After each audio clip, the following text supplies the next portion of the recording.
When searching for a great travel camera, I had a few things in mind. I want something easy to use, something versatile, something that have a long battery life, and something that gives me good images, both stills and video quality, and that would be my iPhone. This is the iPhone 13 Pro Max, and if you have any of the Pros that has the MagSafe, those to me are the best cameras to take with you. But I wanted a little bit more than this iPhone, mostly because I was using this phone as I was traveling.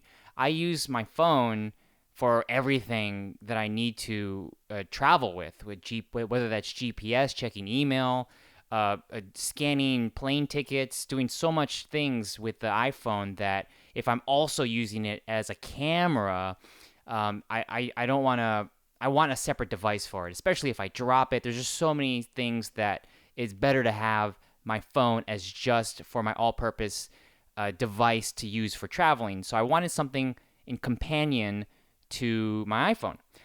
And I was looking at all the gear that I am privileged to own because I do this for a business. And my first go-to was my Canon R7 with this 14 to 35 f4 RF lens. So if I'm going to travel, this is the lightest, most professional, heavy-duty system that I own. And the R7, long battery life, APS-C size sensor, but it's 33 megapixels, and I just will get stunning photography and video images with this RF lens. Great autofocus. I might have to get a ND filter, a variable ND filter when I'm doing video, but other than that, this is an excellent travel system package right here. And if I wanted to do interviews, if I suddenly wanted to do some documentary work, I have a mic jack and a headphone jack, and I could bring if I had the XLR adapter, I can use the Hachu XLR adapter if I wanted to be really big with my documentary work. But this was more for travel than it was for business. And if I wanted more focal lengths, I could just bring more lenses. The problem with traveling with something like this is that it's a lot more money. This whole package right here is a couple thousand, and if I bring more lenses, that's going to add to the cost of just for traveling. If I lost this or broke this, I would not be very happy with that. And also, it's just become a target. I get looks when I'm traveling around. If I'm going to Paris or London with this setup and I have this around my neck, or if I have this in a large camera bag, just the size of this brings too much attention. And yeah, I get the excellent photos, but then how often did I want to lug something like this around? So my next go-to was going to be another camera that I'm privileged to own.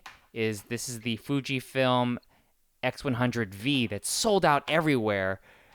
Fuji has just not been able to keep up with the stock on this camera. I had this when it first came out, so I was lucky when I got it. And this is the best street photography camera. This whole series, the whole X100 series, I've owned almost all of the models, and they've been the best street photography cameras. The kind of camera that you want to just keep on you the entire time, especially if you're into vintage photography and you want to emulate film. This is an excellent camera, and I have taken this on many trips, and I don't use a lens cap. I keep it just like this, and I get great photos. But again, it's a little big, and it does draw a different kind of attention to myself that maybe I don't want when I'm traveling in foreign countries. But this does have a mic jack if I want to get some good audio. The video quality, it is 4K, and it's decent video quality, but there's no in-body image stabilization or lens stabilization. I would have to bring a tripod, and it's a fixed focal length of 35. In fact, even for photography, it's 35, which is good, which is the reason why a lot of people get this, because they want to be more creative with that one focal length. But, if you're traveling and you're going to Yosemite and you want to get a close-up of a mountain, you can't get that with this. So this one, as much as I love it, It's not as easy to travel with this everywhere for what I wanted it for. Next is the GoPro. This is the GoPro Hero 11 Black. And the GoPro is great because it's good for video. This is what all of the adventure people get. It's water resistant. Well, not with this case, this door right here, but it can be water resistant. It's an adventure camera. It's a little cheaper. I wouldn't say it's the cheapest, but it's cheap enough that I'm willing to bang it around and carry it around with me. There's all kinds of mounts. There's even a mount where you could put this in your mouth, put this on your head, and this is great. And the battery life is decent. And even if you have to bring extra batteries, they're not that big. It's very versatile. The audio in the internal here are great. And it does take stills. The stills aren't amazing, and you're kind of set with the widest angle view, but it's a good tool to use. And look how small it is. You can fit in your pocket. So often I bring this in just because it's so small. But in this case, I wanted more flexibility. I didn't want to be stuck with just this large, wide angle everywhere I went. I wanted the ability to zoom, and I wanted the ability to switch back and forth to video and stills with less effort. But I love the GoPro 11, and I bring it everywhere. Then I have this Osmo Action 2. This is really just good if I want to wear it around my neck, and it's more like a stealth camera. It doesn't take the greatest stills. The battery life isn't great, especially when you just have it on this one brain, and it's internal storage, 32 gigabytes. It's very limiting. The quality isn't as good as the GoPro 11, but sometimes I bring this because it's just so small. But in this case, I didn't want to bring this everywhere. So the last camera that I had where it would check off all the boxes that I had was the Sony ZV1. And the Sony ZV1 is what I normally use to record all of my YouTube videos. I use this camera. And this is the best camera. And this is it's in the U rig. That's also great to combine to make this a better handheld experience. It's a 1-inch sensor, takes excellent video, has built-in ND filters for video, and since it's a 1-inch sensor, the stills quality is a little better than using my iPhone. And look how small it is, and this is great. And it also has a microphone jack, and the mics here aren't too shabby either. A lot of options to even convert this as a documentary camera. I believe the video is unlimited, so I'm not limited to 30 minutes. I can do unlimited record time if I wanted to. And I could easily swap back and forth between video and stills. So this is what I was going to bring. The only drawback with this is the battery life. This is the worst battery of all of the cameras that I own. These batteries last about 20 to 30 minutes. 20 or 30 minutes, and then these batteries die. So I just have to carry a handful of these batteries. But besides that, this is an excellent camera, and this is what I was going to go with. And then I got the Samsung S23 Ultra. I first got it to have a possible secondary phone when I'm going international. So one of my plans was because I live in the U.S., was to get an international SIM card, whichever country I was going to, and then use this as an international phone. Even though I think the 13 Pro is a dual eSIM, but I wanted that ability, and to also have a backup phone just in case I lost my iPhone. But having an Android does give some advantages, but really the camera system on the S23 Ultra, I think, is one of the best cameras you can get for phones. More on the Android side. I still have an affinity towards the iPhone look and the usability and the ease of use, especially when it comes to posting on any kind of social media. But if I was just using it as a travel camera and I wanted the easiest of use, I wanted something very slim, something with a very long battery life, something that is it won't raise an eyebrow if I'm bringing this anywhere because it's a phone that everybody else has. not this model, but everybody else has a phone of some kind, especially nowadays.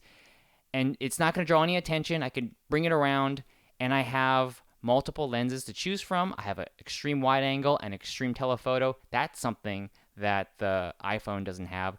Sure, the sensor size is small, but with the processing, I could make it the algorithm, whatever the camera algorithm here, it makes it look good. And because I'm using this Pitaka case, I also have MagSafe compatibility. So here's a MagSafe magnet. Pop it on there. So I could use all of my MagSafe accessories with this case. It also charges. I could use it to charge the phone. And here's the battery bank that I bring with me when I travel. I bring two. I bring this one for all my devices and this one just for my iPhone. This is the iPhone battery here, the MagSafe battery. You pop this on, and I did another video where I showed this. I demonstrated this. You should see, there, it's charging. That means that it's charging. It doesn't charge as fast as if you're using Apple devices, but it works. So if I did run out of batteries, I could just pop it on like this and continue to use it. So here is the native camera app. This isn't another third-party app. This is just what comes with the phone. Why I love the Samsung 23 Ultra so much is that with just the regular camera app, you have the Pro features if you wanted Pro features. And what the Pro means is that I have full control over all of my exposure settings and all of my other values. It doesn't shoot raw video, but it does shoot raw photos. And I could change frame rates all the way up to 24p 8K. And I could change frame rates all the way up to 30p 8K. 8K. The Apple can't do that yet. The autofocus is great.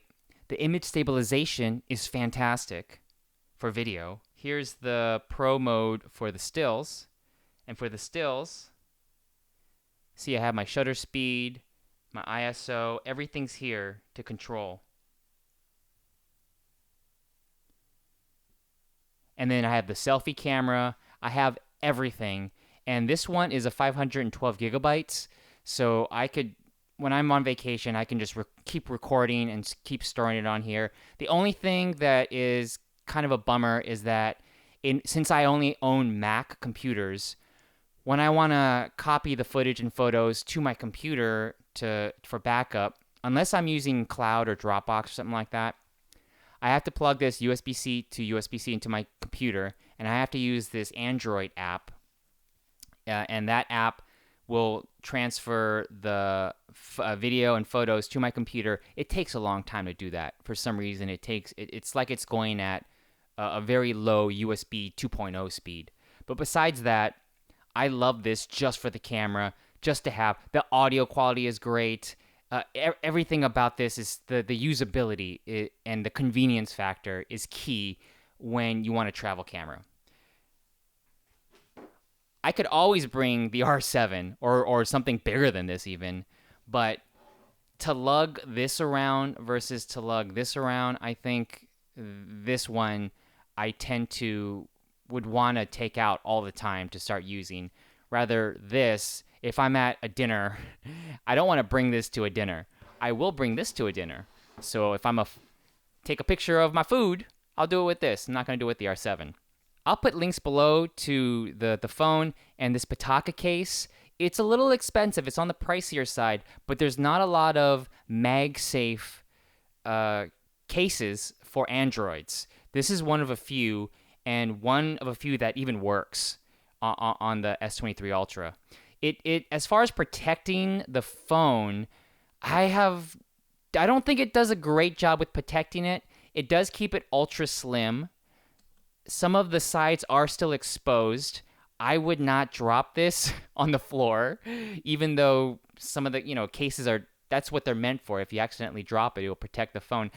I don't feel like this is going to do that much. So for the cost, not sure. But if you want ultra thin and MagSafe compatible, this has been great. In 2023, the Samsung S23 Ultra is my favorite travel camera of everything that I own.